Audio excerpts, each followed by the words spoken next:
up, YouTube? I am back after another long pause. This time I spent a long time living in an RV while undergoing lots of renovations throughout my house, one of which you see behind me here, which is also not complete, but I'm very excited about having my new record storage and CD storage and other things that you can't see. But first of all, we are listening to a new demo from a new project called Weary. Weary's 2018 demo. And so at some point last year, I remember talking about this album from Sacrament of Impurity called Pierce of Sins. I highly recommended everyone get it. Well, you guys failed me and didn't go get it, and the band split.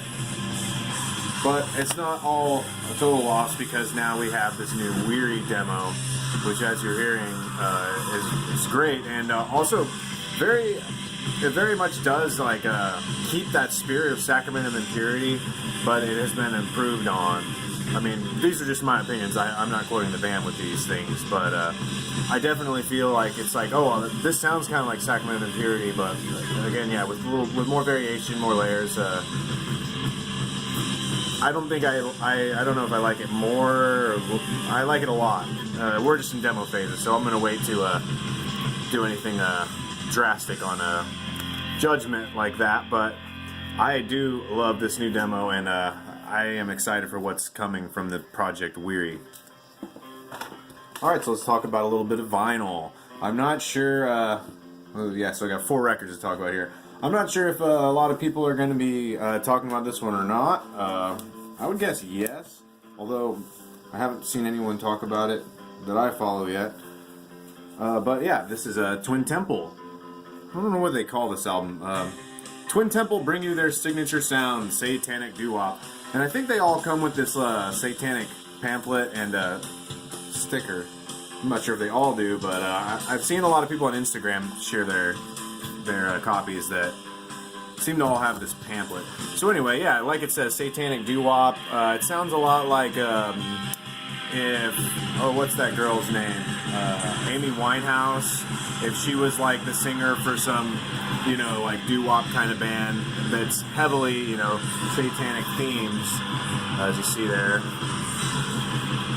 So yeah, these are limited 666 copies, appropriately, all of which are on this red vinyl.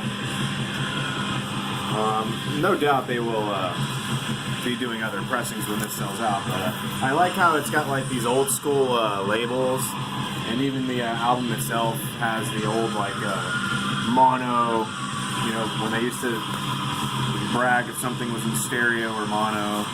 And on top of that, they've also added another little detail, added a little ring wear. So it kind of looks like there's like, you can kind of see like ring wear there. That's just in the print, just to make it look old. And I really liked this Have You Accepted Satan pamphlet, the stuff they have talking about, Lilith and Christianity being as bad as it is, and other fun things. So this is a really fun pamphlet that comes with them. I think that comes with them all. I don't know. It came with mine. So yeah. So that's a really fun one. Something different.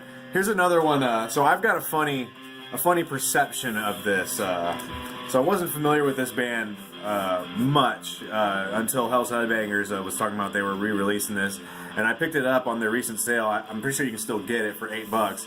And so this is Hobbs Angel of Death, with the album Heaven Bled.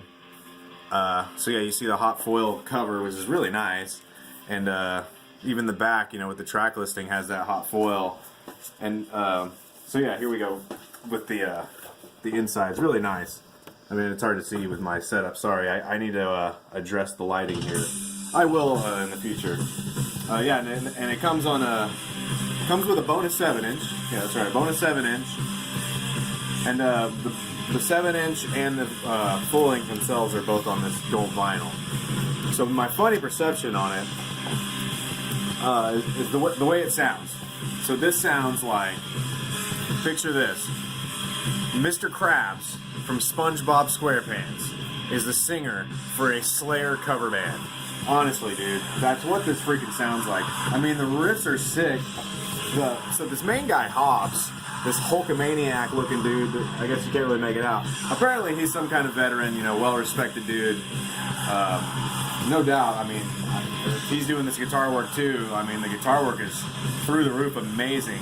If I were to recommend a song, I would say look up from Hobbs' Angel of Death, the song Suicide. But dude, it's totally like, at first when I was hearing it, I was like, it sounds like Mr. Krabs, like the announcer over something. But then I started feeling like this like big Slayer types of riffage and just the vocal structure and the type of yelling really felt a lot like that. So yeah, if you want to listen to Mr. Krabs doing vocals for a Slayer cover band, check out that Hobbs' Angel of Death, Heaven Bled. So this is another one I got from that sale that I think's still going on. Hell's Headbangers had a bunch of stuff for $8. This one, unfortunately, is already sold out. But this is an Auto Crater. Now, these dudes put out a sick album this year, but this is their older release. I forget what year it came out.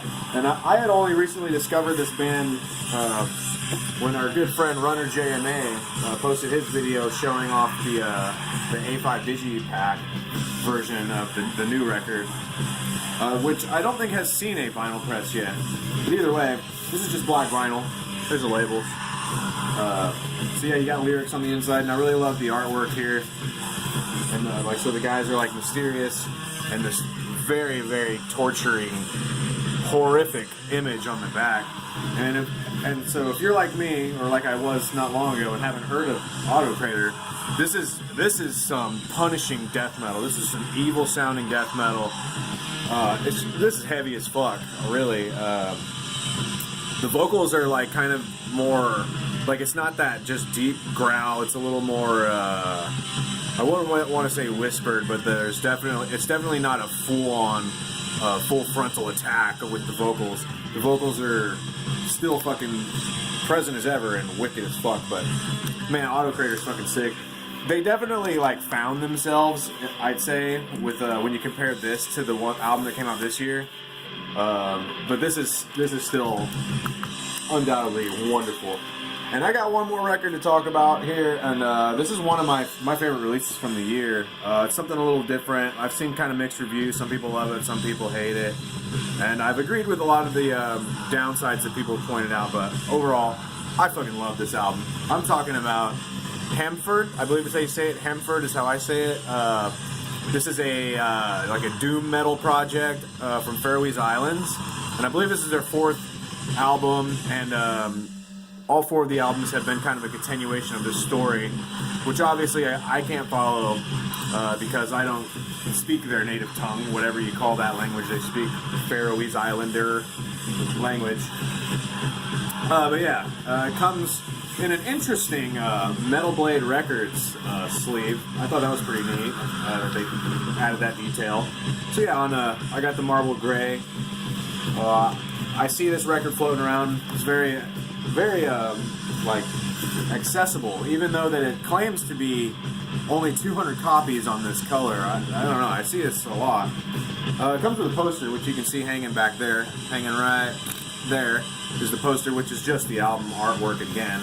And you got the printed inner sheet here with some lyrics and an image that's kind of hard to make out of a character being dragged down, I suppose. It's kind of hard to make out. So yeah, I say that Hamford is this band's name, and I say that the album is called Thompson's Lycum. But either way, it's like a really heavy doom style of metal, but the vocal is more of an operatic style. Whoa, whoa. But he also, focuses down into the guttural deep as well. And to me, this is like a very sad, emotional record. Like, again, I don't know what the lyrics are or really the story or how this is the 4th and conclusion of the story, but just what I feel when I listen to it. I just feel like, yeah, it's just a very sad, a very depressive, very emotional doom record, which when I go to doom metal, those are the feelings I want to have, and this really has it just in a very special way, a very outstanding way, and something that makes this my my favorite Doom release of the year, I think. I haven't really laid down my my albums of the year list yet, but yeah, I need to start thinking about that because here we are. The end of the year is right around the corner, and I do like doing those end of year lists. So, Hamford, Tamsin's Leichem, wonderful Doom record. If you're into something a little bit different with some operatic style vocals, and if you don't mind a native tongue that you don't necessarily understand what they're saying, which I don't mind that at all. I love music mostly for emotion. To me, music really is a expression of emotion, a artistic form of expressing emotion. And heavy music, I feel like, is the greatest release of emotion. So, I don't know, kind of strange, what is this guy on mushrooms kind of description there. But anyway, yeah, that's all I got for right now. I got some other things I want to talk about if I can find some time. A lot of work going on, you know, school finals are coming up, fucking holidays are busy. Man, what a crazy few weeks it's been for me. But until next time, guys, thanks for watching. Yes, that's it. Hail fucking Satan.